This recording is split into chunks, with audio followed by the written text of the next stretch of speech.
ഈശ്വരായ വിദ്മഹേ സത്യദേവായ ധീമഹി തന്നഃ സർവഃ പ്രചോദയാത്. ഓം ശാന്തി ശാന്തി ശാന്തി.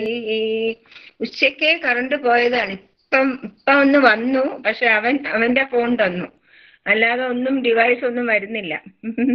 അതുകൊണ്ടാണ് മക്കളെ. എല്ലാവർക്കും സായിരാം. അപ്പൊ നമുക്ക് ഇന്ന് ആദ്യം ഭഗവത്ഗീതയുടെ ചാപ്റ്റർ എടുക്കാം. അതിൽ പറയാൻ പോണത് ഗീതോപദേശത്തിന്റെ സാരം, ആകപ്പാടെയുള്ള ഗീതോപദേശത്തിന്റെ സാരം. അതെന്താണ്? കർമ്മങ്ങളെല്ലാം ഈശ്വരാർപ്പണമായിട്ട് നമ്മൾ അനുഷ്ഠിക്കണം. പിന്നെയോ, അതായത് ഈശ്വരൻ സർവവ്യാപിയാണ്. അപ്പം എല്ലായിടത്തും നിറഞ്ഞു നിൽക്കുന്ന ഈശ്വരനെ അനന്യഭക്തിയോടെ, എന്താണ് അനന്യഭക്തി?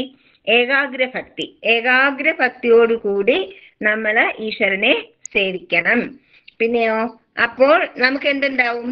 ജ്ഞാനവും നമുക്ക് സർവാത്മഭാവവും, എല്ലാവരെയും ഒരുപോലെ കാണാനുള്ള ഒരു കഴിവും നമുക്കുണ്ടാവും. അതാണ് ഭഗവാൻ ഗീതയിൽ പറയുന്നത്. തൽഫലമായി നമുക്ക് കാമം, ക്രോധം ആദിയായ ദുർഗുണങ്ങളൊക്കെ ഉപേക്ഷിക്കാൻ സാധിക്കും. കാരണം നമ്മൾ എല്ലാവരെയും, ഇത് വളരെ ബുദ്ധിമുട്ടുള്ള കാര്യമാണ്, എന്നാലും നമ്മൾ ട്രൈ ചെയ്യണം. അതാണ് അതിന്റെ കാര്യം. രണ്ടാമത്തത്, ഒരുവൻ എന്ത് ചെയ്യണമെന്നും എങ്ങനെ പെരുമാറണമെന്നും ധർമ്മത്തിൽ അധിഷ്ഠിതമായിട്ട് എങ്ങനെ ജീവിക്കണമെന്നും ഈശ്വരൻ മാത്രമാണ് തന്റെ ആത്മൻ എന്ന അറിവോടുകൂടി ജീവിക്കേണ്ടതെന്നും ഭഗവാൻ തന്നെ ആധികാരികമായിട്ട് പറയുകയാണ്. ഭഗവാൻ തന്നെ വാക്കുകളാണ് നമുക്ക് ലഭിക്കുന്നത്. പിന്നെ ഈ ആദർശങ്ങൾ നമ്മൾ പരിശീലിക്കുകയാണെങ്കിൽ ഓരോരുത്തരും, അതായത് ലോകസമാധാനം, കുടുംബ സമാധാനം എന്നൊക്കെ പറഞ്ഞാൽ നമ്മൾ ഓരോ വ്യക്തിയും നന്നായാലേ കുടുംബം നന്നാവൂ, ഗ്രാമം നന്നാവൂ, ദേശം നന്നാവൂ, രാജ്യം നന്നാവൂ, ലോകവും നന്നാവൂ. നമ്മളിപ്പം അങ്ങനെ ചെയ്യാത്തതുകൊണ്ടാണ് ഒരുപാട് തരത്തിലുള്ള ആൾക്കാർ പലതരത്തിൽ പെരുമാറുന്നതുകൊണ്ടാണ് നമുക്ക് ഇത്രയും അശാന്തി എല്ലായിടത്തും അനുഭവപ്പെടുന്നത്. അപ്പോ ഭഗവാന്റെ വാക്കുകൾ കേൾക്കുകയാണെങ്കിൽ അതിന് ഏറ്റവും ഉദാഹരണമായിട്ട് മഹാത്മാഗാന്ധി പറയുന്നത്, എനിക്ക് എൻ്റെ അമ്മ ചെറുതിലേ മരിച്ചുപോയി, പിന്നെ ആരാണ് എൻ്റെ അമ്മയായത്? ഭഗവത്ഗീതയിലാണ് ഞാൻ എൻ്റെ സർവ്വ ആശ്വാസങ്ങളും കണ്ടത്. അദ്ദേഹത്തിന്റെ ഭൗതിക ജീവിതം, ലൗകിക ജീവിതം മുഴുവൻ ദുഃഖമയമായിരുന്നു. എല്ലാ രീതിയിലും ഒരുപാട് ദുഃഖങ്ങൾ അനുഭവിച്ച ആളാണ് മഹാത്മാഗാന്ധി. അദ്ദേഹത്തിന്റെ കുടുംബജീവിതം ഒന്നും ഉണ്ടായിട്ട് തന്നെ ഇല്ല.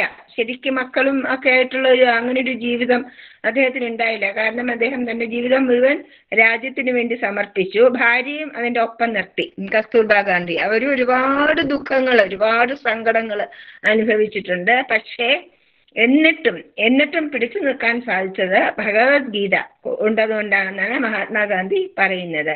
എവിടെയോ ഒക്കെ നോക്കും, എന്തെങ്കിലും ദുഃഖം വരുമ്പോഴത്തേക്കും കണ്ടുപിടിച്ച് ഒരു ശ്ലോകം കണ്ടുപിടിച്ചെടുത്തിട്ട് അതിനെ അങ്ങോട്ട് കംപ്ലീറ്റ് ആയിട്ട് അങ്ങോട്ട് ആശ്രയിക്കും. അങ്ങനെയാണ് എനിക്ക് പിന്നെ ആശ്വാസം കിട്ടിയതും ധൈര്യം കിട്ടിയതും ശക്തി കിട്ടിയതെന്ന്. എത്ര നിരാഹാരമൊക്കെ എത്ര കാലമാണ് അദ്ദേഹം കടന്നിരിക്കുന്നത്. സത്യാഗ്രഹമൊക്കെ നമുക്ക് ഒരു ദിവസം ഒരു നേരം ആഹാരം മുടങ്ങിയ എന്ത് ബുദ്ധിമുട്ടാണ്. അപ്പോ അദ്ദേഹം എത്ര ദിവസമാണ് വെള്ളം പോലും കുടിക്കാതെയും നിരാഹാരം, സത്യാഗ്രഹം. അദ്ദേഹത്തിന്റെ സത്യാഗ്രഹമല്ല ഇപ്പത്തെ സത്യാഗ്രഹം. അദ്ദേഹത്തിന്റെ സത്യാഗ്രഹത്തിന്റെ അർത്ഥം എന്തായിരുന്നു? അദ്ദേഹത്തിന്റെ സത്യാഗ്രഹം സത്യത്തിന് വേണ്ടിയുള്ള അതായിരുന്നു അദ്ദേഹത്തിന്റെ സത്യാഗ്രഹത്തിന്റെ അർത്ഥം. പക്ഷെ ഇപ്പത്തെ ആ പേരും പറഞ്ഞ ആൾക്കാരൊക്കെ എന്തൊക്കെയോ ചെയ്യാണ്. അങ്ങനെയാണ്. അപ്പോ അതാണ് ഒരു കാര്യം. പിന്നെ നമ്മുടെ ലൈറ്റ് പോയി. ഇവിടെ ലൈറ്റ് കണ്ണു കാണാൻ വയ്യാതെയാണ് ഇരിക്കണം. നോക്കട്ടെ എൻ്റെ. അപ്പോ നമുക്ക് ശങ്കരാചാര്യസ്വാമികള് ഉണ്ട്.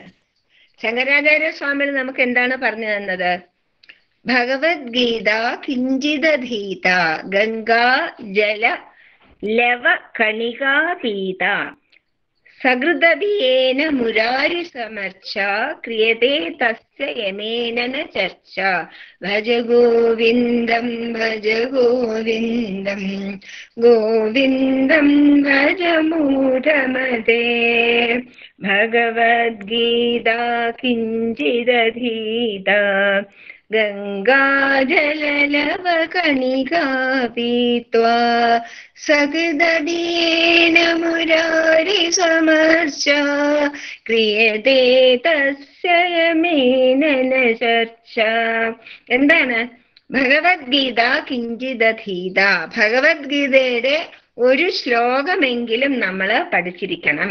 അതാണ്. അതിൽ നിന്ന് നല്ല നമുക്ക് ഇഷ്ടം പോലെ ഊർജം കിട്ടും. ഭഗവാന്റെ എല്ലാ ശ്ലോകങ്ങളും മന്ത്രമാണ്.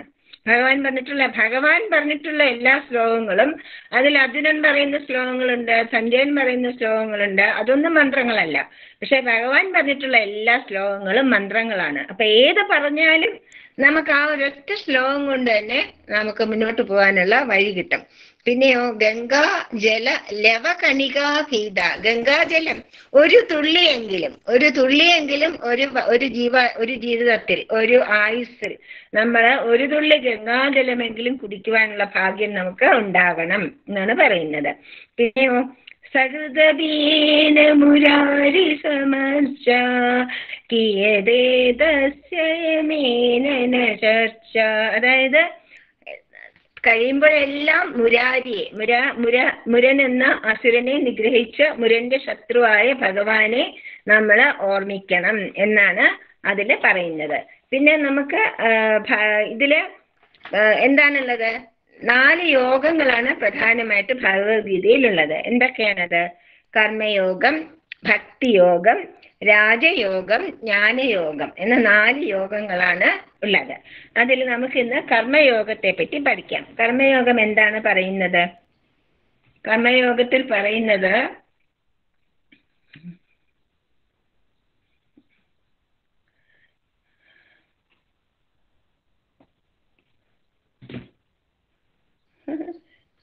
ഒരുപാട് ലൈറ്റ് ഇല്ലാത്തോണ്ടുള്ള ബുദ്ധിമുട്ടാണ്. ഒരുവൻ തന്റെ കഴിവിന്റെ പരമാവധി ഉപയോഗിച്ച് ധർമ്മമാർഗത്തിലൂടെ സ്വധർമ്മം ചെയ്യുക. അവനവന്റെ കർമ്മം ചെയ്തുകൊണ്ടേ ഇരിക്കണം. അത് ശ്രേഷ്ഠമായ കർമ്മം. അതായത് യോഗ കർമ്മസു കൗശലം. കൗശലം എന്ന് വെച്ചാൽ എന്താണ്? കൗശലം എന്ന് വെച്ചാൽ കുറുക്കന്റെ കൗശലമല്ല. ഇവിടെ കൗശലം എന്ന് വെച്ചാൽ ബുദ്ധി. നല്ല ബുദ്ധി ഉപയോഗിച്ച് നമ്മുടെ കർമ്മങ്ങൾ ചെയ്യുന്നതിനുള്ള സാമർഥ്യം. അതാണ് ഇവിടെ കൗശലം എന്നുള്ളതിന്റെ അർത്ഥം. അങ്ങനെ ഒരു കർമ്മഫലം പ്രതീക്ഷിക്കാതെ, കർമ്മഫലത്തിനെ പറ്റി യാതൊന്നും ചിന്തിക്കാതെ നമ്മൾ കർമ്മം ചെയ്തുകൊണ്ടേ ഇരിക്കണം. അങ്ങനെ നിർമ്മമമായിട്ട്, ആഗ്രഹങ്ങളൊന്നും ഇല്ലാതെ, കർമ്മഫലം കാക്ഷിക്കാതെ നിഷ്കാമമായിട്ട് നമ്മൾ കർമ്മം ചെയ്യുമ്പോഴാണ് കർമ്മയോഗികളാകുന്നത്. നമ്മളിപ്പോ അങ്ങനെയല്ലല്ലോ. ഏത് കർമ്മം ചെയ്താലും നമുക്ക് അതിന്റെ ഫലം കിട്ടണം. ഫലം കിട്ടിയില്ലെങ്കിൽ നമുക്ക് നിരാശയായി, ഇല്ലേ? അപ്പോ ആ കർമ്മഫലം ത്യാഗം ചെയ്തുകൊണ്ട് കർമ്മത്തിന് വേണ്ടി കർമ്മം ചെയ്യുക. കർമ്മത്തിന് വേണ്ടി കർമ്മം നമ്മൾ ചെയ്യുമ്പോൾ അതാണ് കർമ്മയോഗമായിട്ട് മാറുന്നത്. കർമ്മയോഗികളായിട്ട് ഒരുപാട് ആൾക്കാര് ഈ ലോകത്തുണ്ട്. കർമ്മയോഗത്തിന് ഒരു കഥയുണ്ട്, അത് പറഞ്ഞുതരാം. വ്യാധഗീത. ഗീതകൾ ഒരുപാടുണ്ട്. ഉദ്ധവ ഗീത, വ്യാസഗീത, വസിഷ്ഠഗീത, രാമഗീത, ഒരുപാട് ഗീതകളുണ്ട്. അതില് ഭഗവാന്റെ ഗീത ഭഗവത്ഗീത, അത് ബാക്കിയെല്ലാം പല പല നാമങ്ങളിലുള്ള ഗീതയുണ്ട്. അപ്പോ മഹാഭാരതത്തിലൊരു കഥയാണ് അതിൽ പറയുന്ന. മഹാഭാരതത്തിലൊരു കഥയുണ്ട്, കർമ്മയോഗത്തിനെ പറ്റിയുള്ള ഒരു കഥ. അതായത് ഒരിക്കലൊരു യുവ സന്യാസി, അദ്ദേഹം ധാരാളം തപസ്സൊക്കെ ചെയ്ത് നല്ല സിദ്ധി കിട്ടിയതായിട്ട് അദ്ദേഹത്തിന് തോന്നി. അപ്പൊ അദ്ദേഹം ഒരു വനത്തിലാണ് ഒരു ചെറിയ ആശ്രമം ഉണ്ടാക്കി അവിടെയാണ് തപസ് ചെയ്തുകൊണ്ടിരുന്നത്. അപ്പൊ അദ്ദേഹം വിചാരിച്ചു, ഇനിയിപ്പോൾ അതൊക്കെ ഒന്ന് നാട്ടിലേക്ക്, ഗ്രാമത്തിലേക്ക് പോയിട്ട് ഭിക്ഷ എടുത്താണല്ലോ അവർ ജീവിക്കുന്നത്, ഭിക്ഷ എടുക്കാനായിട്ട് പോകാം എന്ന് വിചാരിച്ചിട്ട് അദ്ദേഹം പോകുമ്പോഴ് ഒരു വീട്ടിന്റെ മുമ്പിലെത്തി. ഒരു ഭവനം കണ്ടു. അവിടെ ചെന്നിട്ട് അമ്മ ഭിക്ഷാന്തേഹി എന്ന് പറഞ്ഞു. അതായത് ഭിക്ഷ തരണം അതായത് ഭിക്ഷ തരിക എന്നുള്ളത് പിന്നെ നമ്മളുടെ കർമ്മമാണ്, നമ്മളുടെ ധർമ്മമാണ്. ആരുടെ? ഗൃഹസ്ഥാശ്രമികളുടെ ധർമ്മമാണ്. സന്യാസിമാർക്കും അങ്ങനെ ജീവിക്കുന്നവർക്കും ധർമ്മം കൊടുത്ത്, ധർമ്മം എന്ന് വെച്ചാൽ ധർമ്മം തരിക എന്നാണ് ചോദിക്കുന്നത്, ഭക്ഷണം തരിക എന്നല്ല. അവരുടെ ധർമ്മം അനുഷ്ഠിക്കുക എന്നാണ് പറയുന്നത്. ധർമ്മം തരണി. അതുകൊണ്ട് നമ്മുടെ നാട്ടിൽ പണ്ട് ഭിക്ഷക്കാരെന്ന് പറയുകയില്ലായിരുന്നു. നമ്മുടെ നാട്ടിൽ ധർമ്മക്കാരൻ എന്നാണ് പറഞ്ഞുകൊണ്ടിരുന്നത്. ഭിക്ഷ യാചിക്കാൻ വരുന്നവരെ എന്റെ കുട്ടിക്കാലത്തൊക്കെ ധർമ്മക്കാരൻ എന്നാ പറയുക. അതായത് ധർമ്മം നമ്മളെ ഓർമ്മിപ്പിക്കാനായിട്ട് നമ്മുടെ വീട്ടിന്റെ മുറ്റത്ത് വരുന്ന ആൾ. അതായത് നമ്മളുടെ കഴിയുന്ന സഹായം സന്യാസിമാരായിട്ട് സർവ്വവും ത്യജിച്ച് ജീവിക്കുന്നവർക്ക് ചെയ്യണം. അത് ഗൃഹസ്ഥാശ്രമിയുടെ കർമ്മമാണ് എന്ന് പറഞ്ഞു. അപ്പൊ ഇദ്ദേഹം വന്ന് ചോദിച്ചപ്പോഴത്തേക്കും ഒരു ഉത്തരവും ഇല്ല. ഒരമ്മയുണ്ട്, അവിടെ ഉണ്ടല്ലോ, അമ്മയുടെ ഒരു ഉത്തരവും വന്നില്ല. അമ്മമാര് അവിടെ ഉണ്ടാവും, പക്ഷെ ആരുടെ ഉത്തരവൊന്നും വന്നില്ല. അപ്പൊ ഇദ്ദേഹം ചോദിച്ചു, 2-3 പ്രാവശ്യം കുറെ ദിവസം, അപ്പം സ്വാമി ഒന്ന് വെയിറ്റ് ചെയ്യൂ, ഒന്ന് കുറച്ചു നേരം ഒന്ന് നിൽക്കൂ, ഞാൻ ഇതാ വരുന്നു എന്ന് പറഞ്ഞു. അല്ല, അതിനു മുമ്പ് ഒരു സംഭവം ഉണ്ടായി. അദ്ദേഹം ഗ്രാമത്തിൽ വരുന്നതിന് മുമ്പ്, അതാണ് പ്രധാന പോയിന്റ്, ഞാൻ വിട്ടുപോയി കേട്ടോ. അദ്ദേഹം ഗ്രാമത്തിൽ വരുന്നതിന് മുമ്പ് ഒരു മരത്തിന്റെ മൂട്ടിൽ ഇങ്ങനെ വിശ്രമിക്കുകയായിരുന്നു. ആ സമയത്ത് പെട്ടെന്ന് ഒരു കാക്ക അദ്ദേഹത്തിന്റെ തലയിൽ കാഷ്ടിച്ചു.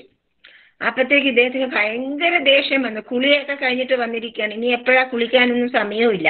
അപ്പൊ അദ്ദേഹം ദേഷ്യത്തിൽ ആ കാക്കയൊന്ന് നോക്കിയതും ആ കാക്ക അവിടെ ചത്തു വീണു. കാക്ക അവിടെ ഭസ്മമായിട്ട് പോയി. അങ്ങയുടെ നോട്ടത്തിന്റെ, ആ ക്രോധത്തിന്റെ പവർ കൊണ്ട് കാക്ക ഭസ്മമായി പോയി. അപ്പൊ ഇദ്ദേഹം വിചാരിച്ചു, ആഹാ, ഈ തപസ് കൊണ്ട് എനിക്ക് എന്ത് സിദ്ധിയൊക്കെ വന്നിട്ടുണ്ടോ, അത് കൊള്ളാലോ എന്ന് അദ്ദേഹത്തിന് അപ്പൊ മനസ്സിലായി. ഇവന് ഒരു യുവാവാണ് കേട്ടോ, യുവസന്യാസിയാണ്, 48-50 വയസ്സൊക്കെ ഉള്ള ആളാണ്. അപ്പൊ അദ്ദേഹം പതുക്കെ ഗ്രാമത്തിൽ ചെന്ന്, അമ്മ വരുന്നില്ല. അമ്മ പറഞ്ഞു, സ്വാമി കുറച്ചൊന്ന് നിൽക്കൂ കേട്ടോ, ഞാൻ ഇതാ വരുന്നു, കുറച്ചൊന്ന് വെയിറ്റ് ചെയ്യൂ, ഞാനൊരു കാര്യം ചെയ്തുകൊണ്ടിരിക്കുകയാണ് എന്ന് പറഞ്ഞു. അപ്പൊ അദ്ദേഹത്തിനോട് വെയിറ്റ് ചെയ്യേണ്ടി വന്നു. അത് അദ്ദേഹത്തിന് ഒട്ടും ഇഷ്ടപ്പെടാതെ അങ്ങനെ വെയിറ്റ് ചെയ്തിരിക്കുമ്പോ അമ്മ പതുക്കെ വന്നു. ഒരു അരമണിക്കൂർ കഴിഞ്ഞപ്പോഴത്തേക്ക് അമ്മ വന്നിട്ട് പറഞ്ഞു. അപ്പൊ യോഗിയെ കണ്ടപ്പോ ആദ്യം അവര് പറഞ്ഞത്, സ്വാമിജി ദേഷ്യപ്പെടുകയൊന്നും വേണ്ട, ദേഷ്യപ്പെട്ടാലും ഭസ്മമാവാൻ ഞാൻ കാക്കയല്ല എന്ന് പറയും. അപ്പൊ അമ്മയ്ക്ക് ഈ സിദ്ധി എവിടുന്ന് കിട്ടി? ഇങ്ങനെ അവിടെ സംഭവിച്ച കാര്യം, കാറ്റിൽ സംഭവിച്ച കാര്യം അമ്മയ്ക്ക് എങ്ങനെ പറയാൻ പറ്റി? അമ്മ എന്ത് യോഗം, എന്ത് തപസ്സാണ് ചെയ്തതെന്നൊക്കെ ചോദിക്കും.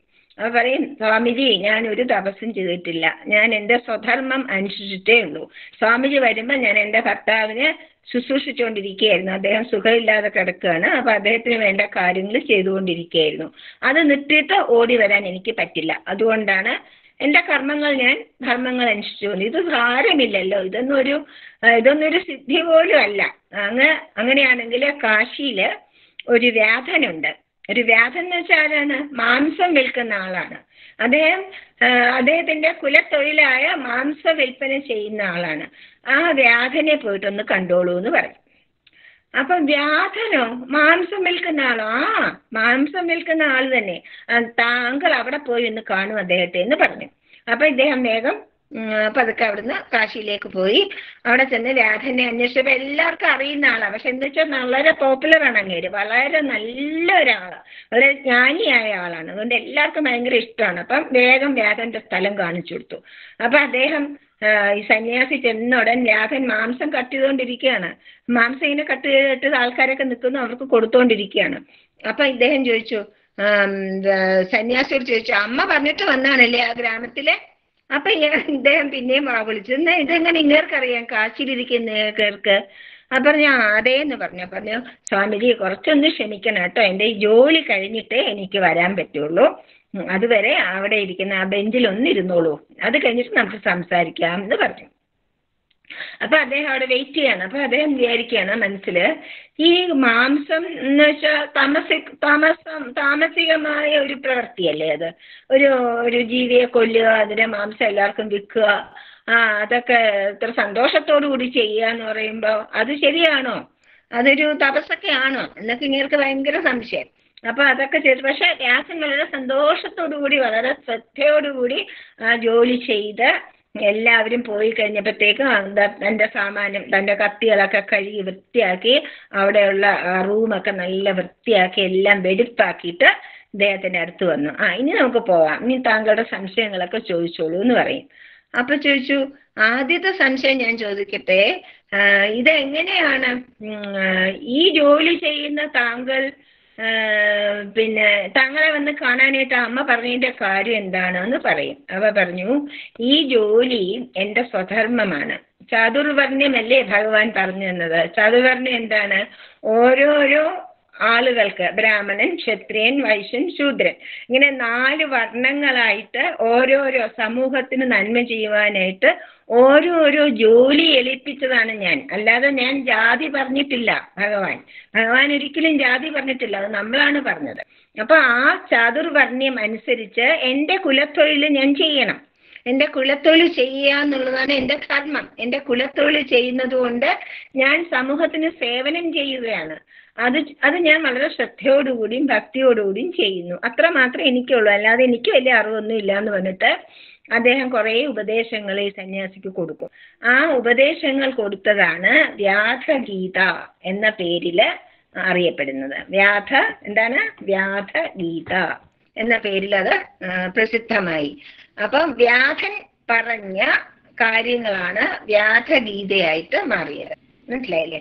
അതാണ് കർമ്മയോഗത്തിന്റെ കഥ. ഇങ്ങനെ ഭക്തിയോഗത്തിലും രാജയോഗത്തിലും ജ്ഞാനയോഗത്തിലും ഒക്കെ നല്ല മനോഹരമായ കഥകളുണ്ട്.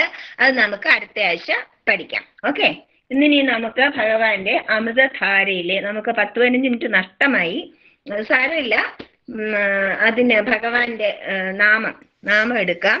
ഇന്നത്തെ നാമം എന്താണ്?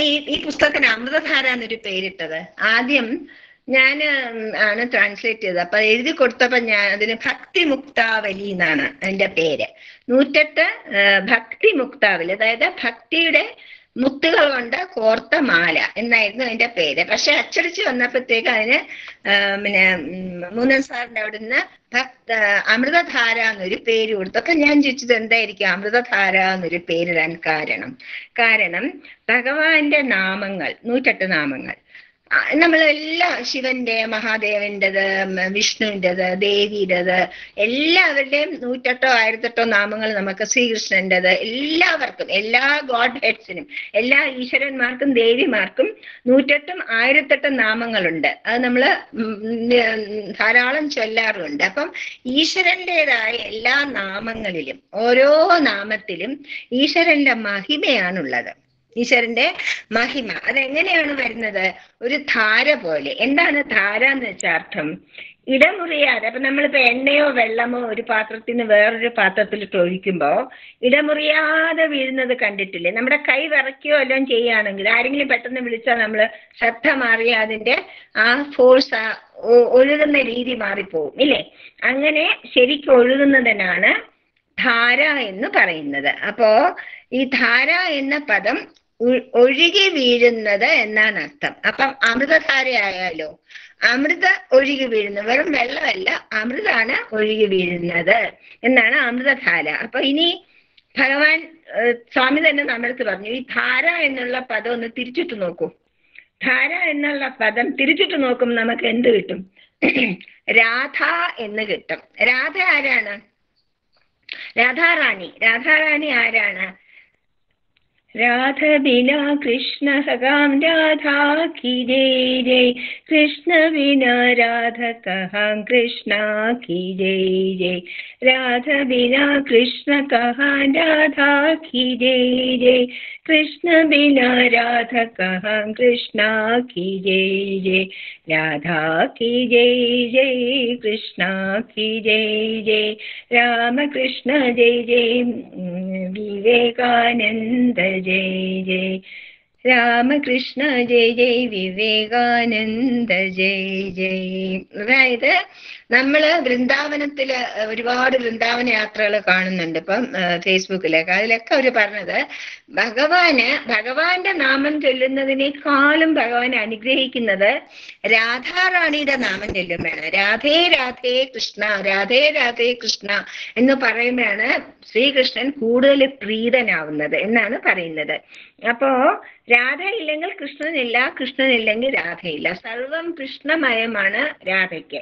ഒടുവിൽ രാധ നല്ല വെളുവെളുത്ത രാധ കൃഷ്ണ നിറമായി മാറും. കൃഷ്ണന്റെ നിറം പോലും രാധയ്ക്ക് എവിടെ നോക്കിയാലും കൃഷ്ണനെയാണ് കാണുന്നത്. നീലവർണ്ണമല്ലാതെ വേറൊരു വർണ്ണവും രാധയ്ക്ക് കാണാൻ പറ്റില്ലായിരുന്നു. അങ്ങനെ ഒരു അവസ്ഥയിലേക്ക് രാധയുടെ ഭക്തി ഒഴുകിയെത്തുകയാണ്. അതുകൊണ്ടാണ് ധാര തിരിച്ചിട്ടാൽ രാധയാവുന്നത്. അതായത് ആ പ്രേമഭക്തി അങ്ങനെ ധാര പോലെ ഒഴുകുന്ന ഒരു ശ്രേഷ്ഠയായ വനിതയായിരുന്നു രാധ. വാസ്തവത്തിൽ മഹാലക്ഷ്മിയുടെ അവതാരങ്ങളായിട്ടാണ് ഭഗവാന്റെ ഭാര്യമാരൊക്കെ വന്നിരിക്കുന്നത്. മഹാലക്ഷ്മി, രുക്മിണിയും രാധാദേവിയും ഒക്കെ, രാധാദേവിയും രുക്മിണിയും മഹാലക്ഷ്മിയുടെ തന്നെ അവതാരങ്ങളാണ്.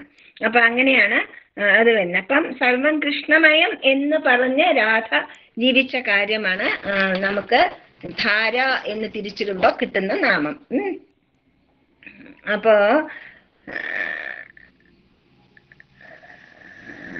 ഈ രാധയുടെ ഒരു നല്ല സ്റ്റോറി ഉണ്ട്. രാധ ശ്രീകൃഷ്ണൻ കംസവധത്തിന് വേണ്ടി പോവുമല്ലോ. അപ്പൊ ഹി വാസ് ഓൺലി 11 years, 11 വയസ്സുള്ള ഒരു ബാലനായിരുന്നു. അപ്പോഴാണ് പിന്നെ വൃന്ദാവനെ ഉപേക്ഷിച്ച് പോകുന്നത്. പിന്നെ തിരിച്ചു വന്നിട്ടില്ല ശ്രീകൃഷ്ണൻ ഒരിക്കലും. പിന്നെ ഒരിക്കലും തിരിച്ചു വന്നിട്ടില്ല. അപ്പൊ പോകുമ്പോ രാധയോട് യാത്ര പറഞ്ഞിട്ടാണ് പോകുന്നത്. അപ്പൊ രാധയ്ക്ക് ഭയങ്കര വിരഹ സങ്കടം. പക്ഷെ രാധ കൃഷ്ണനെ സർവത്ര കാണുന്നത് കൊണ്ട് വിരഹ ദുഃഖം അറിഞ്ഞതേയില്ല. പക്ഷെ കൃഷ്ണന് വേണ്ടി വെയിറ്റ് ചെയ്തുകൊണ്ടിരിക്കും. ഒരു പ്രാവശ്യം കൂടെ എനിക്ക് കൃഷ്ണനെ കാണണം, ഒരു പ്രാവശ്യം കൂടെ എനിക്ക് നേരിൽ കൃഷ്ണനെ കാണണം, നേരിൽ കൃഷ്ണന്റെ വേണുഗാനം കേൾക്കണം എന്നൊരാഗ്രഹം രാധയ്ക്ക് ഉണ്ടായിരുന്നു. അപ്പൊ രാധയുടെ കൂട്ടുകാരികളെല്ലാം മരിച്ചു, യശോദ എല്ലാവരും പോയി കഴിഞ്ഞു. എന്നിട്ടും രാധ വളരെ പ്രായമായിട്ട് രാധ ഇങ്ങനെ ജീവിച്ചിരിക്കുകയാണ്. അപ്പൊ രാധ പോയിട്ട് ആ കടമ്പ വൃക്ഷത്തിന്റെ കീഴും യമുനാ നദിയുടെ തീരത്തും കാളിന്തിയുടെ തീരത്തും ഒക്കെ ഇങ്ങനെ പോയിരിക്കും. അപ്പൊ കാളിന്തി ഇങ്ങനെ കാലിലൊക്കെ തഴുകി പറയും, രാധ കൃഷ്ണൻ വന്നില്ലല്ലോ, ഞങ്ങൾക്ക് സങ്കടമാവണം നിന്റെ സ്ഥിതി കണ്ടിട്ടെന്നൊക്കെ പറയും. അങ്ങനെ ഇരിക്കുകയാണ്. അപ്പൊ ആ ഒരു നികുഞ്ചം, അതായത് രാധയും കൃഷ്ണനും എപ്പോഴും അവരുടെ സമാഗമം, അവര് ഒരുമിച്ചിരുന്ന സ്ഥലം ഒരു നികുഞ്ചമാണ്, ഒരു വള്ളിപ്പടർപ്പ്, നല്ല പൂക്കളൊക്കെ ഉള്ള ഒരു വള്ളിപ്പടർപ്പിനുള്ളിലാണ് അവര്. അതൊക്കെ ഇപ്പോഴും ഉണ്ട്, അതൊക്കെ അന്നും ഉണ്ട്. അപ്പൊ അതിലാണ് രാധ കൂടുതൽ സമയം ഇരിക്കുക. ഒരു ദിവസം രാധ ഇങ്ങനെ ധ്യാനിച്ചിരിക്കുകയാണ് കൃഷ്ണനെ. അപ്പം രാധ ചോദിച്ചു, കൃഷ്ണ നീ വന്നു അല്ലേ? അപ്പൊ കൃഷ്ണൻ ചോദിച്ചു, കണ്ണടച്ചിരിക്കുന്ന നിനക്കെങ്ങനെ അറിയാം ഞാൻ വന്നു എന്ന്? അയ്യോ, എനിക്ക് കണ്ണടച്ചിരുന്നാലും നിന്നെ കാണാമല്ലോ. അതായത് അപ്പൊ രാധെ, ഞാൻ ഇല്ലാത്തതിന്റെ സങ്കടം നിനക്കുണ്ടായില്ലേ? എന്തിനാ അത്?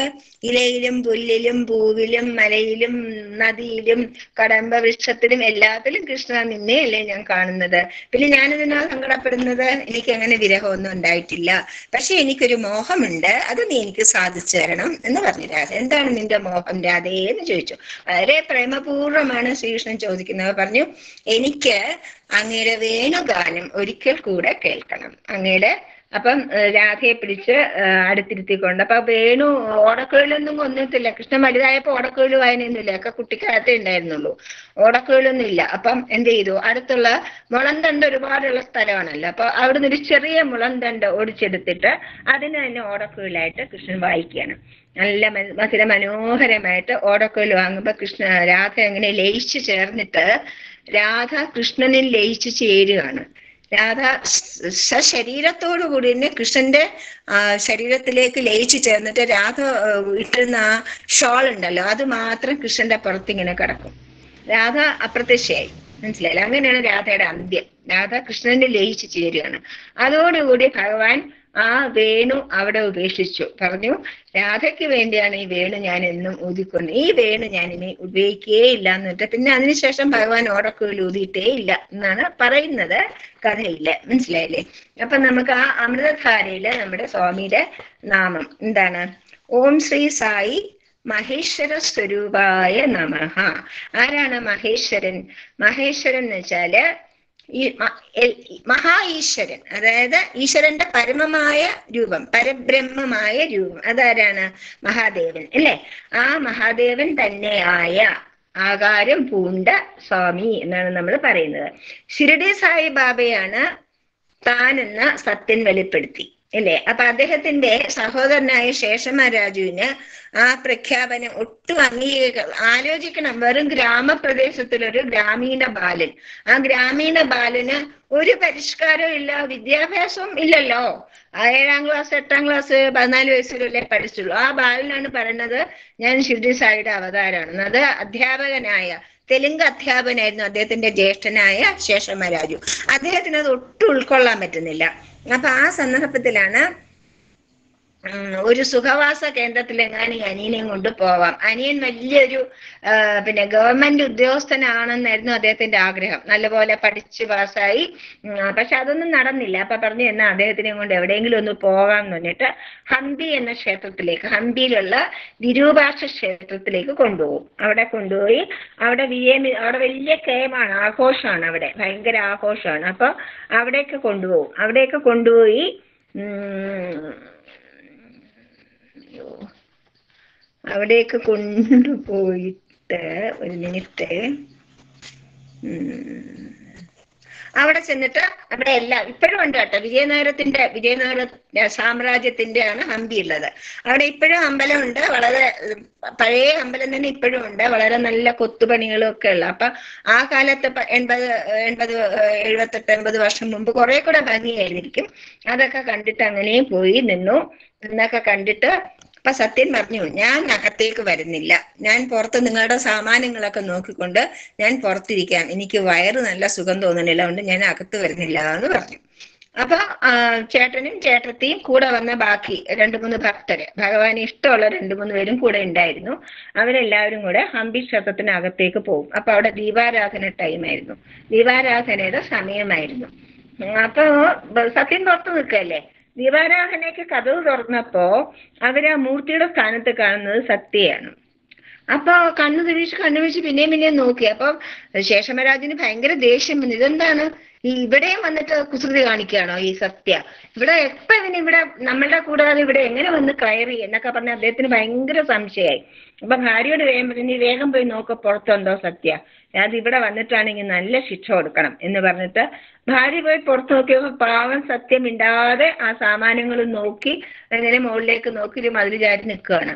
അപ്പൊ വേഗം അകത്തുനിന്നിട്ടോ സത്യ അവിടെ തന്നെ ഉണ്ടല്ലോ എന്ന് പറഞ്ഞു. അപ്പോഴാണ് ആദ്യമായിട്ട് ശേഷമരാജുവിന് തന്റെ അനിയന്റെ മഹത്വത്തെ പറ്റി കുറച്ചെങ്കിലും ഒരു വിശ്വാസം, വളരെ വിശ്വാസം വന്നിട്ട് ഇത്ര കാലം ഞാൻ തെറ്റാണല്ലോ ചെയ്തതെന്നുള്ള ബോധമുണ്ടാവാനുള്ള ഒരു സംഭവമാണ് അന്ന് അവിടെ നടന്നത്.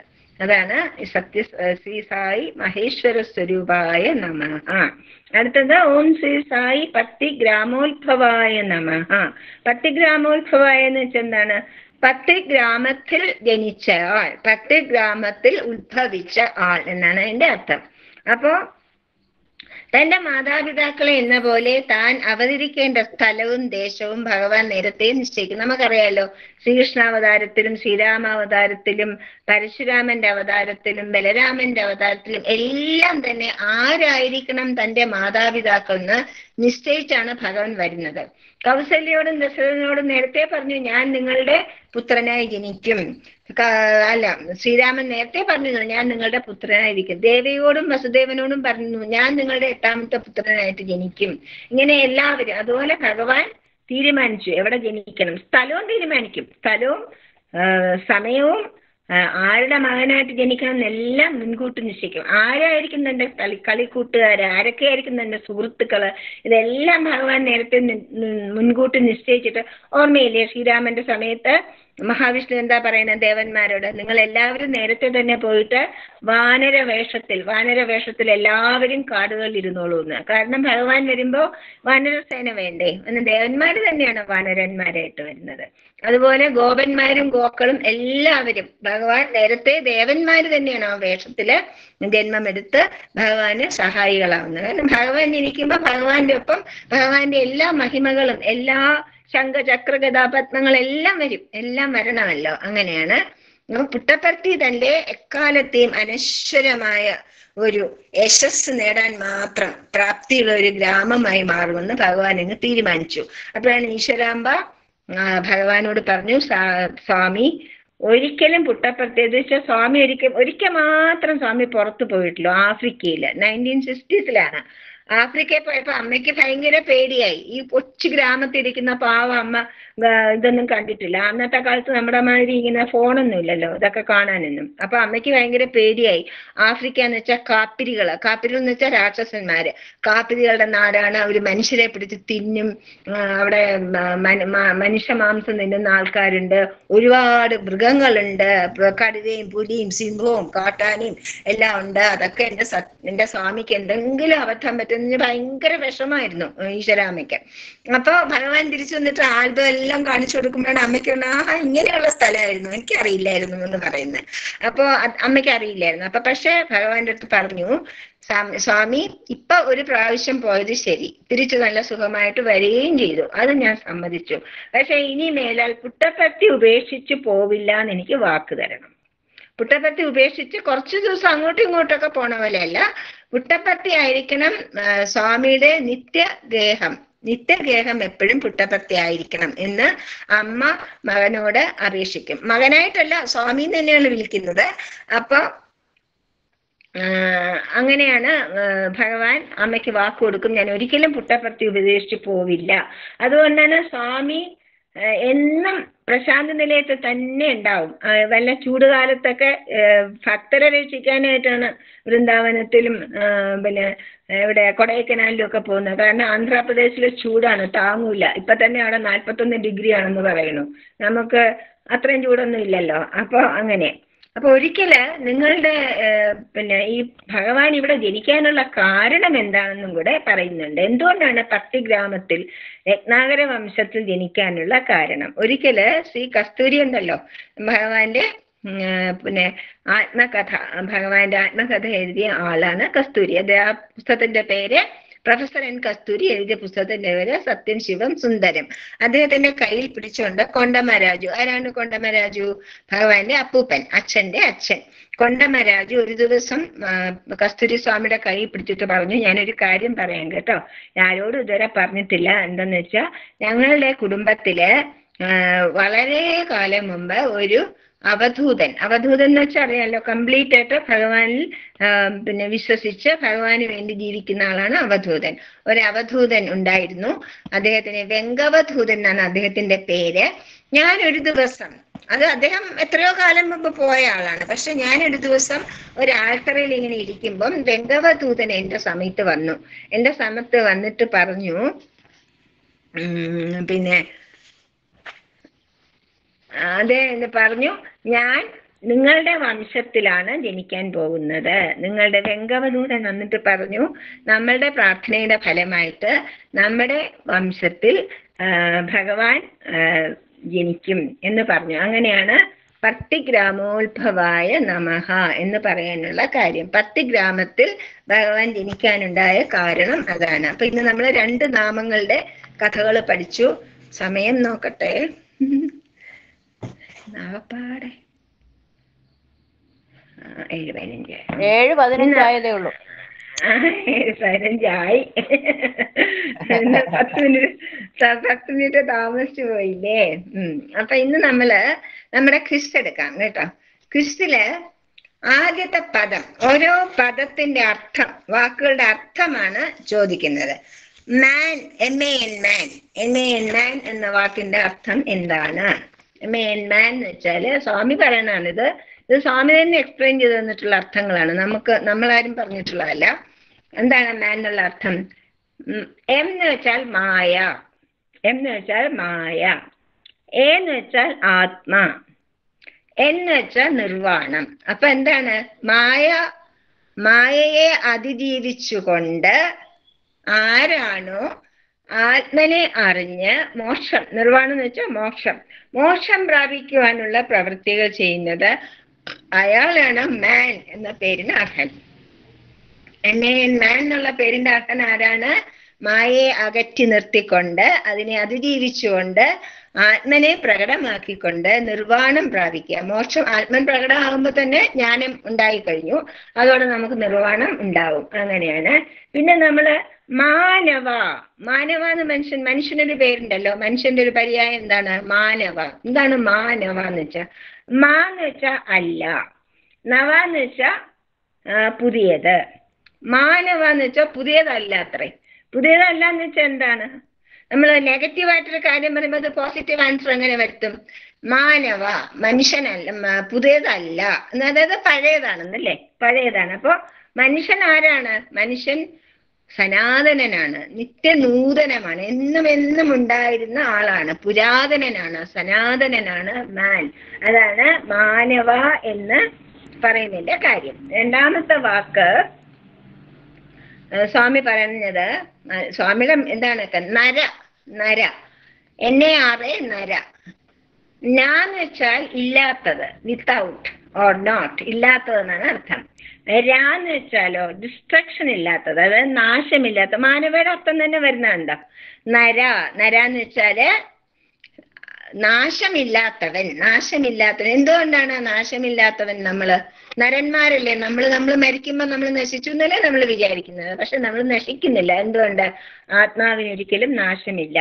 നരൻ ശരീരമല്ല, മാനവൻ ശരീരമല്ല, ദേഹം ശരീരമല്ല. പിന്നെ നമ്മളാരും നമ്മളല്ല. നമ്മൾ ആരാണ്? നമ്മുടെ ശരിക്കും അസ്തിത്വം ആത്മനാണ്. അതുകൊണ്ടാണ് നാശമില്ലാത്തവൻ എന്നുള്ള അർത്ഥത്തില് നര എന്ന് പറയുന്നത്. രണ്ടാമത്തത്, മൂന്നാമത്തെ വാക്ക് എന്താണെന്ന് അറിയാമോ? ഹ്യൂമൻ. എന്താണ് ഹ്യൂമൻ? ഹ്യൂമൻനെസ് വെച്ചാല് ഹ്യൂമൻ എന്ന് വെച്ചാല് മനുഷ്യൻ അല്ലെ? ഹ്യൂമൻ ബീയിങ്, മനുഷ്യൻ. ഹ്യൂമൻനെസ് എന്ന് വെച്ചാല് മനുഷ്യത്വം. മനുഷ്യത്വം എന്താണ്? മനുഷ്യത്വം എന്ന് വെച്ചാല് ദയവ്, സത്യം, നമ്മുടെ എല്ലാ പഞ്ചമൂല്യങ്ങളും നന്നായിട്ട് ആരാണോ പാലിക്കുന്നത് അയാളാണ് മനുഷ്യൻ. അയാൾക്ക് മാത്രമേ മനുഷ്യൻ എന്നുള്ള അർത്ഥം. അപ്പൊ മനുഷ്യന് ശ്രേഷ്ഠമായ മൂല്യങ്ങളുണ്ട്, കർത്തവ്യമുള്ള മനസ്സുണ്ട്, മനുഷ്യവർഗത്തെ കുറിച്ചുള്ള ധാരണ, ദിവ്യമായ നാമം ആണ്. ഇവയൊക്കെയാണ് മനുഷ്യത്വത്തിന്റെ ലക്ഷണങ്ങൾ. മനസ്സിലായില്ലേ? ഈ ഗുണങ്ങളുള്ള ആളെ മാത്രമേ നമുക്ക് മനുഷ്യൻ എന്ന് വിളിക്കുവാൻ പറ്റുള്ളൂ. മാനവ എന്ന് വേറൊരർത്ഥം എന്താന്ന് വെച്ചാല് അജ്ഞാനത്തിൽ നിന്നും സ്വതന്ത്രനായ ആൾ.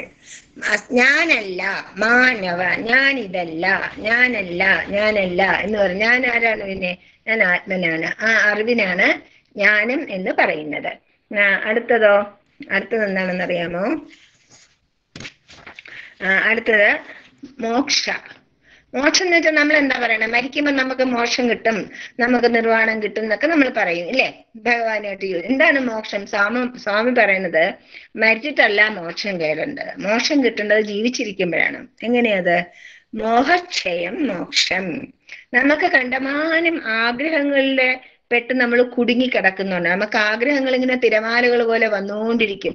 ഒരാഗ്രഹം നമ്മൾ സാധിച്ചു കഴിയുമ്പോൾ അടുത്ത ആഗ്രഹമായി, അടുത്ത ആഗ്രഹം സാധിച്ചു കഴിയുമ്പോൾ അതിന്റെ അടുത്തതായി, ഇങ്ങനെ ഒന്നൊന്നിന് പുറകെ ഒന്നായിട്ട് തിരമാലകൾ, കടലിലെ തിരമാലകൾ പോലെ വന്നുകൊണ്ടിരിക്കുന്നതാണ് ആഗ്രഹങ്ങൾ. അപ്പോ ആ ആഗ്രഹങ്ങളിൽ നിന്ന് മുക്തനാകുന്ന ആൾ, മോഹം ക്ഷയിക്കുന്ന ആൾ, ആരുടെ മോഹമാണോ ക്ഷയിക്കുന്നത് ആ ആൾക്കാണ് മോക്ഷം. അതായത് വിഭ്രാന്തി ഇല്ലാതെ, ആഗ്രഹങ്ങളെല്ലാം ഇല്ലാതെ. അതിനുള്ള ഒരു ഉപാധിയായിട്ടാണ് ഭഗവാൻ സീലിംഗ് ഓൺ ഡിസയേഴ്സ് പറഞ്ഞു തന്നത്. അതായത് ആഗ്രഹങ്ങൾ ഇല്ലാതെയാക്കാൻ മനുഷ്യന് അസാധ്യമാണ്. ആഗ്രഹങ്ങളെ ഇല്ലാതെയാക്കിയ നമ്മുടെ ജീവിതം അത്രയ്ക്കൊന്നും നമ്മൾ ആത്മനെ അറിയുന്നവരല്ലല്ലോ, അത്രയ്ക്കൊന്നും ശ്രേഷ്ഠരായിട്ടുള്ള സാധനങ്ങളൊന്നും അനുഷ്ഠിക്കുന്നവരല്ല. അപ്പം നമുക്ക് എന്ത് പറ്റും? നമുക്കൊന്നും ചെയ്യാതിരിക്കേണ്ടി വരും. അതുകൊണ്ടാണ് ഭഗവാൻ പറഞ്ഞത് ആഗ്രഹങ്ങൾക്ക് പരിധി വെച്ചോളൂ. ആഗ്രഹങ്ങൾക്ക് നമുക്ക് പരിധി വയ്ക്കുക. അപ്പൊ കുട്ടികളായ നിങ്ങൾക്ക് എന്ത് ചെയ്യാം? ഒരുപാട് ആഗ്രഹങ്ങളുണ്ട്, അത് വേണം, ഇത് വേണം, ഇത് വേണം, അത് വേണം എന്നൊക്കെ പോകുമ്പോൾ നമ്മള് കമ്പാരിസൺ ചെയ്യണം. അതായത് നമ്മളെ തന്നെ ഒന്ന് കമ്പയർ ചെയ്യണം. നമുക്കത് ആവശ്യമുണ്ടോ? ആവശ്യമുണ്ടെങ്കിൽ മാത്രമേ നമുക്ക് വാങ്ങേണ്ടതുള്ളൂ. അല്ലെങ്കിൽ നമുക്ക് അതിനാണ് സീലിംഗ് ഓൺ ഡിസയേഴ്സ്. ഒരു പരിധി വയ്ക്കുക. അത് വേണ്ട, അതില്ലെങ്കിൽ എനിക്ക് കഴിഞ്ഞുകൂടാം, എനിക്ക് 2 ഉണ്ട്, അത് മതി എന്ന് തീരുമാനിക്കുന്നതാണ് മോഹക്ഷയം. പിന്നെ എന്താണ്? സമാധി. സമാധി എന്ന് വെച്ചാൽ നമ്മൾ എന്താ വിചാരിച്ചിരിക്കണം? ഇങ്ങനെ കണ്ണടച്ചിരുന്നിരുന്ന് തന്നെത്താനെ മറന്നു പോകുന്നതാണോ സമാധി? അല്ല. സമാധി എന്ന് വെച്ചാല് സമധി. ധി എന്ന് വെച്ചാൽ ബുദ്ധി, സമ എന്ന് വെച്ചാൽ സമമായിട്ട്, ഈക്വൽ മൈൻഡഡ്നെസ്. അതായത് മനസ്സിന്റെ സമനില, ഏത് സമയത്തും സമനില, ദുഃഖത്തിലും സുഖത്തിലും വിഷമത്തിലും മഴയിലും വെയിലിലും തണുപ്പിലും ചൂടിലും എല്ലാം നമ്മൾ സമനില പാലിക്കുന്നതിനാണ് സമാധി എന്ന് പറയുന്നത്. സമാധി. അപ്പൊ സുഖം, ലാഭനഷ്ടം, കീർത്തി, അകീർത്തി, വേദന, സന്തോഷം എന്നുള്ള ദ്വൈതഭാവങ്ങളൊന്നും നമ്മളെ സ്പർശിക്കാതെ ഇരിക്കുമ്പോൾ നമുക്ക് സമാധി അവസ്ഥയായി. സമാധി അവസ്ഥയിലിരിക്കുന്ന ആൾക്ക് ഈ പാവങ്ങളൊന്നുമില്ല, ഇതൊന്നും അവരെ സ്പർശിക്കില്ല. നമ്മൾ വലിയ വലിയ മുനിമാരുടെയും മഹർഷിമാരെയും ഒക്കെ കണ്ടിട്ടില്ലേ, കേട്ടിട്ടില്ലേ അവരെയൊക്കെ പറ്റി? അവർക്ക് എന്താണ്? സമധിയാണ്. അവർക്ക് എപ്പോഴും ഒരേപോലെയുള്ള സമാനമായ ബുദ്ധി, സമാനമായ ചിന്തകൾ, വികാരങ്ങൾ, സമമായ മനസ്സിന്റെ നില. അതുകൊണ്ടാണ് നമുക്ക് സമാധി എന്ന് പറയുന്നത്. അല്ലാതെ കണ്ണടച്ചിരുന്ന് ഉറങ്ങിയ പോലെ ഇരിക്കുന്നതോ അതൊന്നും അല്ല സമാധി. മനസ്സിലായില്ലേ? ഹിസ്റ്ററി എന്ന് വെച്ചാൽ ഹിസ് സ്റ്റോറി. ആരാണ് ഹി എന്ന് വെച്ചാൽ ഒറ്റ ഒരാളേ ഉള്ളൂ, ഈശ്വരൻ. ഈശ്വരന്റെ കഥയ്ക്കാണ് ഹിസ്റ്ററി എന്ന് പറയുന്നത്. ഹിന്ദു എന്ന് വെച്ചാൽ എന്താണ് അർത്ഥം? ഹിന്ദുവിന് സ്വാമി പറഞ്ഞു, എച്ച് എന്ന് വെച്ചാൽ ഹ്യൂമാനിറ്റി, മനുഷ്യത്വം. ഐ എന്ന് വെച്ചാൽ ഇൻഡിവിജ്വാലിറ്റി, വ്യക്തിത്വം. എന്ന് വെച്ചാൽ നാഷണാലിറ്റി, ദേശീയ ബോധം.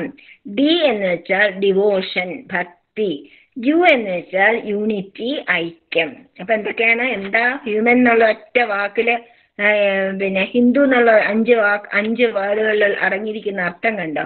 Humanity, individuality, nationality, devotion, unity. അതായത് മനുഷ്യത്വം, വ്യക്തിത്വം, ദേശീയ ബോധം, ഭക്തി, ഐക്യം. ഇതാണ് അതിന്റെ കാര്യം. മനസ്സിലായില്ലേ? അപ്പോ പിന്നെ വേറൊരു വലിയ അർത്ഥം എന്താ അറിയോ? ഹിംസ ദൂരെ. ആരിലാണോ ഹിംസ? ഹിംസ എന്ന് വെച്ചാൽ എന്താണ്? വാക്കുകൊണ്ടോ മനസ്സുകൊണ്ടോ പ്രവൃത്തി കൊണ്ടോ മറ്റുള്ളവരെ ദ്രോഹിക്കാതിരിക്കുക. വാക്കുകൊണ്ട് ദ്രോഹിച്ചാലും ഹിംസയാണ്, ചിന്ത കൊണ്ട് ദ്രോഹിച്ചാലും ഹിംസയാണ്. നമുക്ക് ഇങ്ങനെ അസൂയപ്പെട്ട് മറ്റുള്ളവരെ പറ്റി ഇങ്ങനെ എപ്പോഴും മോശമായിട്ട് ചിന്തിക്കുന്നതും ഹിംസയാണ്. അപ്പൊ നമ്മള് പ്രവൃത്തി കൊണ്ട് മാത്രമല്ല നമ്മൾ ഹിംസ ചെയ്യുന്നത്. ഒരു കത്തിയെടുത്ത് കുത്തുന്നത് മാത്രമല്ല ഹിംസ. നമ്മൾ ഏത് തരത്തിലും മറ്റുള്ളവരെ ദ്രോഹിക്കാനായിട്ട് എന്ത് ചെയ്താലും അത് ഹിംസയാണ്. അപ്പൊ ഹിംസ ദൂരെ എന്നാണ് ഹിന്ദു. ഹിന്ന് വെച്ചാൽ ഹിംസ, ദൂ എന്ന് വെച്ചാൽ ദൂരെ. ഹിംസ ദൂരെ ആരിലുണ്ടോ, ആരിലാണോ അഹിംസ പരമോ ധർമ്മ എന്ന ഉപനിഷത്ത് വാക്കിനെ പാലിക്കാനുള്ള മനസ്സുള്ളത്, അയാളാണ് ഹിന്ദു. അല്ലാതെ നമ്മൾ ചുമ്മാ ഒരു ഹിന്ദു മതത്തിൽ ജനിച്ചതുകൊണ്ടോ ഹിന്ദു രാഷ്ട്രത്തിൽ ജനിച്ചതുകൊണ്ടോ ഹിന്ദു ആവുന്നില്ല. നമ്മുടെ സ്വഭാവത്തിൽ ഹിംസ ദൂരെ ഉണ്ടാവണം, അപ്പോഴേ നമ്മൾ ഹിന്ദു ആകുന്നുള്ളൂ. ഇതാണ് ഇന്നത്തെ ഇത്. അപ്പൊ ഇനി നമുക്കിനി ഒരു കൊച്ചു കഥ പറഞ്ഞുകൊണ്ട് ഇന്നത്തെ അവസാനിപ്പിക്കുക. ഒരു കഥ പറയാൻ കാര്യം എന്തെന്ന് വെച്ചാല്, നമുക്ക് എല്ലാവർക്കും ഇപ്പം ഒരുപാട് പേര് അനുഭവിക്കുന്ന ഒരു കാര്യമാണ് ബോഡി ഷെയ്മിങ്. അതായത് തടിയനാണെങ്കിലും മെലിഞ്ഞതാണെങ്കിലും പൊക്കം കൂടിപ്പോയാലും പൊക്കം കുറഞ്ഞു പോയാലും കറുത്താലും വെളുത്താലും എന്ത് ചെയ്താലും മറ്റുള്ളവരതിനെ ചൂണ്ടിക്കാണിച്ച ഇത്രയും വണ്ണം വെച്ചോ, എന്ത്, അയ്യോ ഇത്ര മെലിഞ്ഞു പോയോ, എന്ത്, ഇങ്ങനെ ചോദിച്ച് നമ്മളെ ബോഡി ഷെയ്മിങ് അതിന് പറയും. ശരീരത്തിനെ നോക്കിക്കൊണ്ട് നമ്മളെ കളിയാക്കുന്ന ഒരു അവസ്ഥ. അത് അനുഭവിക്കുന്നവർക്ക് ഭയങ്കര വിഷമമാണത്. മനസ്സിലായില്ലേ? അപ്പോ അതൊക്കെ നമ്മൾ ശ്രദ്ധിക്കാൻ പാടില്ല. മറ്റുള്ളവർ എന്ത് പറഞ്ഞാലും നമ്മൾ നമ്മളെ അറിഞ്ഞിട്ട് നമ്മളുടെ ആത്മവിശ്വാസം, നമ്മളെ അറിയുക, നമ്മളെ സ്നേഹിക്കുക, അതാണ് ഏറ്റവും നല്ലത്. അതിന് സ്വാമി പറഞ്ഞ ആത്മവിശ്വാസം ഉണ്ടെങ്കിൽ നിങ്ങൾ എല്ലാം ആയി, എവരിത്തിങ് യു ക്യാൻ അറ്റൈൻ. കാരണം എന്ന് വെച്ചാൽ ആരെന്ത് പറഞ്ഞാലും പോടാവില്ലേ, എനിക്കൊരു ആവുന്നൊരു കാര്യം, എനിക്ക് വണ്ണം ഉണ്ട്, ഇപ്പൊ നിങ്ങൾക്ക് എന്ത് വേണം, എനിക്ക് വണ്ണം ഇല്ല, നിങ്ങൾക്ക് എന്ത് വേണം, എനിക്ക് പൊക്കമില്ല, നിങ്ങൾക്ക് എന്ത് വേണം. നമ്മുടെ പക്രുവിനെ കണ്ടില്ലേ? പക്രു എവിടെ എത്തി നിൽക്കണു? പൊക്കമില്ലാത്തതിന് ഒരു മരുന്ന് കഴിച്ചിട്ടാണ് നിങ്ങൾക്ക് അതിന്റെ ആഫ്റ്റർ എഫക്റ്റ് ആയിരുന്നു ആ പൊക്കം കുറഞ്ഞു പോയത്. അങ്ങനെ ഒരുപാട് പേരുണ്ട് അവരെ മാതിരികൾ. അവർക്കൊക്കെ ഇപ്പൊ എത്ര നല്ല ധൈര്യമായിട്ട് അവരെല്ലാരും ലോകത്തെ സ്വീകരിക്കുന്നു അല്ലേ? അപ്പൊ അതുകൊണ്ട് നമ്മുടെ പോരായ്മകളിൽ നമ്മളെ ചുരുങ്ങി പോവാൻ പാടില്ല. അതിനൊരു നല്ല കഥയുണ്ട്. ഓരോരുത്തരും മുത്തശ്ശി ഉണ്ടായിരുന്നു. ആ മുത്തശ്ശി കുറച്ച് ദൂരെ പോയിട്ട് വേണം വെള്ളം എടുക്കാൻ. അപ്പൊ 2 കുടം കൊണ്ടുപോകും. 2 കുടം കൊണ്ടുപോയി അരുവിയിൽ പോയിട്ട് അവിടുന്ന് വെള്ളം എടുത്ത് 2 കൈയിലായിട്ട് വലത്ത് കൈയിലും ഇടത്ത് കൈയിലും പിടിച്ചോണ്ടിങ്ങനെ വരും. വന്ന് വീട്ടിലെത്തുമ്പോഴല്ലേ ഇടത്ത് വശത്തെ കുടത്തിൽ അരഭാഗം വെള്ളമേ ഉണ്ടാവുള്ളൂ. ഇടത്ത് വശത്തെ കുടത്തിൽ അരഭാഗം വെള്ളമേ ഉണ്ടാവുള്ളൂ.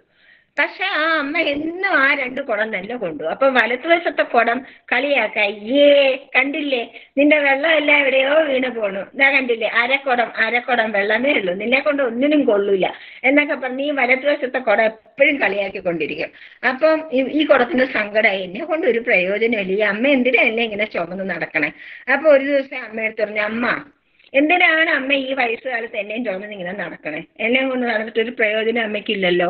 അതെല്ലാം ഞാൻ ഇവിടെ വരുമ്പോഴത്തേക്ക് എല്ലാം പോയിട്ട് ഇത്രയും വെള്ളമല്ലേ ബാക്കി അതിനകത്ത് ഉള്ളൂ, പിന്നെ എന്തിനാണ് ദിവസം തോറും വെള്ളം കുറഞ്ഞു വരണം, അമ്മ എന്നെ അങ്ങ് കളഞ്ഞേക്കും, ഉടച്ചു കളഞ്ഞേക്കും എന്ന് പറയും.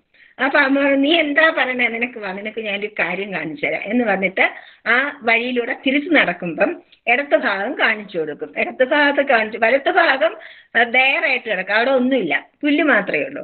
ഇടത്ത് ഭാഗത്ത് നല്ല ഒരു പൂന്തോട്ടം, നല്ല ധാരാളം ചെടികൾ പൂത്തൊലഞ്ഞു നിൽക്കുകയാണ്, നല്ല ഭംഗി. ഇടത്ത് ഭാഗം കണ്ടാൽ നല്ല ഭംഗി. നോക്ക, നീയാണ് ഇതിന് കാരണം, നിന്റെ ശ്രമം കൊണ്ടാണ് ഈ ഇത്ര മനോഹരമായ പൂക്കളുള്ള ചെടികള് ഈ ഇടത്ത് ഭാഗത്ത് വളർന്നത്, നിനക്കതറിയാമോ എന്ന് ചോദിക്കും. അപ്പൊ അയ്യോ അമ്മ, അതെങ്ങനെ, ഞാൻ ഇത്ര നല്ല കാര്യം എങ്ങനെ ചെയ്തു, ഞാൻ അറിഞ്ഞില്ലല്ലോ എന്ന് പറഞ്ഞു. അതോ അതിന് കാരണം എന്തെന്ന് വെച്ചാല്, ഞാന് ഒരു ആദ്യത്തെ ദിവസം തന്നെ കണ്ടുപിടിച്ചു നിനക്കൊരു ഓട്ടയുണ്ടെന്ന്. എനിക്കൊരു ചെറിയ ഓട്ടയുണ്ട്, അതിലൂടെ വെള്ളം ഒഴുകി പോകുന്നതായിട്ട് ഞാൻ ആദ്യത്തെ ദിവസം തന്നെ കണ്ടുപിടിച്ചു. അപ്പൊ ഞാൻ എന്ത് ചെയ്തെന്നറിയാമോ, അന്ന് വൈകുന്നേരം ഞാൻ പോയിട്ട് നിന്റെ വെള്ളം വീണ് നനഞ്ഞ സ്ഥലത്തെല്ലാം ഓരോരോ വിത്തിട്ട് വെച്ചു. നല്ല ചെടികളുടെ, നല്ല പൂക്കുന്ന ചെടികളുടെ ഓരോ വിത്തിട്ട് വെച്ചു. എന്നിട്ട് നിന്നെയും കൊണ്ട് ദിവസം ഞാൻ ആ വഴി നടക്കുമ്പോൾ ഡെയിലി ഞാൻ അതിനെ വെള്ളം ഒഴിക്കില്ല. നീ അറിയാതെ തന്നെ അതിന് വെള്ളം ഒഴിക്കുമ്പോൾ ആ ചെടികളൊക്കെ വളർന്ന് പൂത്ത് നിൽക്കുന്നു. അപ്പോൾ നീ മനസ്സിലാക്കിയോ, നിനക്കൊരു ഓട്ടം ഉണ്ടായി, നിനക്ക് വെള്ളം ഉണ്ടായില്ലെങ്കിലും നീ എത്ര നല്ല പ്രവൃത്തിയാണ് ചെയ്തതെന്ന് മനസ്സിലായോ? നയനാനന്ദകരം. ആർക്ക് കണ്ടാലും ആ ഗ്രാമത്തിൽ ആ വഴി കൂടെ പോണ എല്ലാവരും ഹായ്, എന്ത് ഭംഗി, എല്ലാവരുടെയും മനസ്സിന് സന്തോഷം കൊടുക്കുന്ന ഒരു പ്രവൃത്തി നിനക്ക് ചെയ്യാൻ പറ്റിയില്ലേ? അതുകൊണ്ട് മകനെ, നമുക്ക് ഒരു കുറവുണ്ടെങ്കിലും നമ്മളത് കുറവായിട്ട് കാണാൻ പാടില്ല. ഭഗവാൻ എല്ലാവർക്കും എന്തെങ്കിലും ഒരു കഴിവ് തരാൻ സൃഷ്ടിച്ചിട്ടില്ല. എത്ര കുറവുകളുണ്ടെങ്കിലും അവിടെ ഒരു കഴിവുണ്ടാവും തീർച്ചയായിട്ടും. നമ്മളിപ്പോ കണ്ണ് കാണാൻ വയ്യാത്ത കുട്ടികൾ എത്രയോ പേരുണ്ട്. എത്ര നല്ല മനോഹരമായിട്ടാണ് അവർ പാടുന്നത്. എനിക്കതിന് നേരിട്ട് ഒരുപാട് കുട്ടികളെ അറിയാം. നല്ലപോലെ പാടുന്നവര്, നല്ലതുപോലെ വരയ്ക്കുന്നവര്, നല്ലതുപോലെ കമ്പ്യൂട്ടർ വർക്ക് ചെയ്യുന്നവർ ഒരുപാട് പേരുണ്ട് ഇപ്പൊ, ഒരുപാട് പേര്. എന്തുകൊണ്ടാ? അവർക്ക് കാണാൻ വയ്യാത്തപ്പം ഭഗവാൻ അവരുടെ ബുദ്ധിയിൽ അങ്ങനെ ഒരു തെളിമ കൊടുത്തു. കേൾക്കാൻ വയ്യാത്തപ്പോ ഇന്നലെ ഞാൻ വായിച്ചു, ചാലക്കുടിയിൽ ഒരു ഫാമിലിയിൽ അച്ഛൻ, അമ്മ, മകൻ, മകൾ 4 പേരും ഡെഫ് ആൻഡ് ഡംബാണ്. 4 പേരും ഡെഫ് ആൻഡ് ഡംബ്. പക്ഷെ ആ പെൺകുട്ടിക്ക് 1200 മാർക്ക് കിട്ടി. എന്തിന്? +2-ന് 1200 മാർക്ക് വാങ്ങിച്ചു ആ പെൺകുട്ടി. എങ്ങനെ? അപ്പൊ ആ കുട്ടിയെ കൊച്ചിലേ തൊട്ട് പഠിപ്പിക്കുന്ന സാറും ഇന്റർവ്യൂവിൽ ഉണ്ടായിരുന്നു. അപ്പൊ അദ്ദേഹം പറയാം, ഈ ഫാമിലിയുടെ ഈ ധൈര്യം, ഈ ഒരു തോറ്റു കൊടുക്കില്ല എന്നുള്ള ആ മനസ്സ്, അതെനിക്ക് ഭയങ്കര ഇഷ്ടമായിട്ട് ഞാൻ ഇവർക്ക് പ്രത്യേകമായിട്ട് ഇവരോട് സംസാരിക്കാനും എല്ലാമായിട്ട് അവരുടെ ഭാഷയും കൂടെ, അവരുടെ അതായത് ആംഗ്യ ഭാഷയും കൂടെ പഠിച്ചെടുത്തിട്ട്, ആംഗ്യ ഭാഷയിലാണ് ആ കുട്ടികളെ പഠിച്ചെടുത്തത്. കണ്ടോ? അപ്പൊ എനിക്കറിയാം, ഞാൻ പണ്ട് തിരുവനന്തപുരത്തായിരുന്നു. ഇപ്പം വൊക്കേഷണൽ ട്രെയിനിങ് സ്കൂളുകളിൽ പഠിപ്പിക്കാൻ പോയിരുന്നു, EHV ക്ലാസ് എടുക്കാൻ പോയിരുന്നു. അപ്പൊ നമ്മുടെ പൂജപ്പര ജയിലിന്റെ അടുത്ത് ഒരു ഫിസിക്കലി ഹാൻഡിക്യാപ്ഡിന് വേണ്ടിയിട്ട് ഒരു സ്ഥാപനമുണ്ട്. എന്താണ്? അവിടെ വൊക്കേഷണൽ ഹയർ ട്രെയിനിങ് കൊടുക്കാനായിട്ട്. അവിടെ ഡെഫ് ആൻഡ് ഡംബ് ആയിട്ടുള്ള കുട്ടികളും ഏറ്റവും കൂടുതലുള്ളത്. ഡെഫ് ആൻഡ് ഡംബ് ആയിട്ടുള്ള കുട്ടികളും കാല് വയ്യാത്തവരും തീരെ നടക്കാൻ വയ്യാത്തവരും ഒരുപാട് കുട്ടികളുണ്ട് അവിടെ. അപ്പൊ അവർക്ക് ഞാൻ പോയിട്ട് ക്ലാസ് എടുക്കുമായിരുന്നു. ക്ലാസ് എടുക്കുക മാത്രമല്ല, ഒരു പ്രാവശ്യം ജില്ലാ തലത്തിലുള്ള എസ്സേ കോമ്പറ്റീഷന് ഞാൻ ആ കുട്ടികൾക്ക് പരീക്ഷ എഴുതിയിട്ട് അതിലൊരു കുട്ടിക്ക് VJT ഹാളിൽ വെച്ച് സെക്കൻഡ് പ്രൈസ് സമ്മാനമായിട്ട് അവള് വാങ്ങിച്ചു. 2 കാലും നടക്കാൻ വയ്യാത്ത കുട്ടിയാണ്. വളരെ ബുദ്ധിമുട്ടാണ് അവള് ഡയസിൽ പോലും കയറിയത്. പക്ഷെ ഭയങ്കരമായിട്ട് എല്ലാവരും അപ്രീഷിയേറ്റ് ചെയ്തു അവള്. ഞാൻ ഈ ബാലവികാസിന്റെ നമ്മുടെ അതായത് വ്യക്തിത്വ വികസനം, ഹ്യൂമൻ വാല്യൂസിലൂടെ, അതായത് നമ്മുടെ മാനവ മൂല്യങ്ങളുടെ വ്യക്തിത്വ വികസനം എങ്ങനെ എന്നുള്ള ക്ലാസ്സാണ് ഞാൻ അങ്ങനെയുള്ള സ്ഥലങ്ങളിലൊക്കെ എടുക്കുന്നത്. സ്വാമിയുടെ കാര്യമൊന്നും പറയാറില്ല, സായിയുടെ ബാലവികാസം ഒന്നും എടുക്കാറില്ല. പക്ഷെ ഈ വ്യക്തിത്വ വികസനത്തിന് വേണ്ടി ഇതാണ് നമ്മൾ പറഞ്ഞു കൊടുക്കുക. EHV, എഡ്യൂക്കേഷൻ ഹ്യൂമൻ വാല്യൂസ് ആണ് കഥ. ആ കുട്ടിക്ക് സമ്മാനം കിട്ടി. അപ്പോ എന്ത് നന്നായിട്ട് ആ കുട്ടി എസ്സേ എഴുതി അറിയോ, വളരെ മനോഹരമായിട്ട്. അപ്പൊ അതുകൊണ്ട് നമുക്ക് എല്ലാവർക്കും കഴിവുകളുണ്ട്. അപ്പം ഞങ്ങളിതൊക്കെ പരീക്ഷ എഴുതാൻ പോവാണ്. എനിക്ക് പരീക്ഷ വിചാരിച്ച പോലെ എഴുതാൻ പറ്റിയില്ല, എനിക്ക് പരീക്ഷയ്ക്ക് വിചാരിച്ച മാർക്ക് കിട്ടിയില്ല, വിചാരിച്ച റാങ്ക് കിട്ടിയില്ല, ഇങ്ങനെയൊന്നും വിചാരിച്ച് നിരാശപ്പെടാൻ പറ്റില്ല. ഇതല്ലെങ്കിൽ വേറൊരു പരീക്ഷ, ഇതൊരു കൊച്ചു പരീക്ഷ. വേറെ എത്രയോ പരീക്ഷകളും പരീക്ഷണങ്ങളും നമുക്ക് ജീവിതത്തിൽ നേടാൻ കിടക്കണു, ചെയ്യാൻ കിടക്കണു. അപ്പൊ അതെല്ലാം കൊണ്ടിട്ട് ഇതൊന്നും സാരമില്ല, എന്ത് വന്നാലും സാരമില്ല എന്നൊരു ആറ്റിറ്റ്യൂഡ്. എന്ത് വന്നാലും അത് നമ്മൾ എന്തോ ചെയ്ത കർമ്മത്തിന്റെ ദോഷം. എല്ലാവർക്കും കർമ്മഫലം തിരികെ വരും. ഭഗവാന് പോലും കർമ്മഫലം അനുഭവിക്കണം. ഉദാഹരണം, ഞാൻ ശ്രീരാമന്റെ കഥ പറയാം. ശ്രീരാമസ്വാമി ഒരു മരത്തിന്റെ മറവിൽ നിന്നുകൊണ്ട് ഒരു അമ്പെയ്ത് ബാലിയെ വധിച്ചു. അതിന്റെ കാരണം എന്താ? ശ്രീരാമൻ അധർമ്മിയായതുകൊണ്ടോ ദുഷ്ടനായതുകൊണ്ടല്ല. ബാലിയുടെ നേർക്ക് നേർ നിന്ന് ആര് യുദ്ധം ചെയ്താലും ആ യുദ്ധം ചെയ്യുന്ന ആളുടെ പവർ മുഴുവൻ ബാലിക്ക് കിട്ടും. അതാണ് ബാലിക്കുണ്ടായിരുന്ന അനുഗ്രഹം. അപ്പൊ നേർക്ക് നേർ നിന്ന് യുദ്ധം ചെയ്ത രാമന്റെ പവർ മുഴുവൻ, ശ്രീരാമന്റെ പവർ മുഴുവൻ ബാലിക്ക് പോകും. അതുകൊണ്ട് നേർ നിന്ന് യുദ്ധം ചെയ്യാൻ പാടില്ല. പിന്നെ ബാലി എന്ന് പറയുന്ന ആരായിരുന്നു? ശ്രീരാമന്റെ സമാനല്ലല്ലോ. ശ്രീരാമൻ ക്ഷത്രിയനാണ്, മനുഷ്യനാണ്, ക്ഷത്രിയനാണ് അല്ലെ. ബാലിയോ കുറച്ചും കൂടെ താഴ്ന്ന വർഗത്തിൽ, അതായത് വാനര വംശത്തിൽ ജനിച്ച ആളാണ്. അങ്ങനെ വാനരന്മാരെ, അതായത് മൃഗങ്ങളെ എപ്പോഴും നേർക്കുനേരെ നിന്ന് കടുവയും സിംഹത്തിനെയും കൊല്ലാൻ പറ്റും ആർക്കെങ്കിലും, അല്ലെങ്കിൽ കുരങ്ങന്മാരെ കൊല്ലാൻ പറ്റും? ആരും തന്നെ ഒരു മൃഗത്തിനെ നമുക്ക് ഒളിച്ചു നിന്നേ കൊല്ലാൻ പറ്റുള്ളൂ. അപ്പൊ അവിടെയും അദ്ദേഹം ധർമ്മത്തിന് വിപരീതമായിട്ടൊന്നും ചെയ്തിട്ടില്ല. അത് നിയമത്തിലുണ്ട്, ധർമ്മ സംഹിതയിലുണ്ട്. ഒളിച്ചു നിന്ന് നിങ്ങളുടെ സുരക്ഷ നോക്കിക്കൊണ്ട് മൃഗങ്ങളെ കൊല്ലാം. അപ്പൊ ബാലി ഒരു മൃഗമായിട്ടാണ് ജനിച്ചത്, അപ്പൊ അദ്ദേഹത്തിനെ അങ്ങനെ കൊന്നു. അങ്ങനെയൊക്കെയാണ് കഥകളുടെ പോക്ക്. അപ്പൊ ഇതെല്ലാം പറഞ്ഞുകൊണ്ട് ഇന്ന് എന്തായാലും ഭഗവാൻ 10 മിനിറ്റ് നേരത്തെ വരുന്നതന്നെ 10 മിനിറ്റ് താമസിപ്പിച്ചു. സാരമില്ല, എല്ലാവരും ഇവിടെ വന്നത് വളരെ സന്തോഷം. നമുക്ക് പിന്നെ ശാന്തി മന്ത്രം പറയുന്നതിന് മുമ്പ് എല്ലാ മക്കളും 1 മിനിറ്റ് ഒന്ന് കണ്ണടച്ചിരിക്കൂ, എന്നിട്ട് നമുക്ക് ക്ലാസ് നിർത്താം അല്ലേ?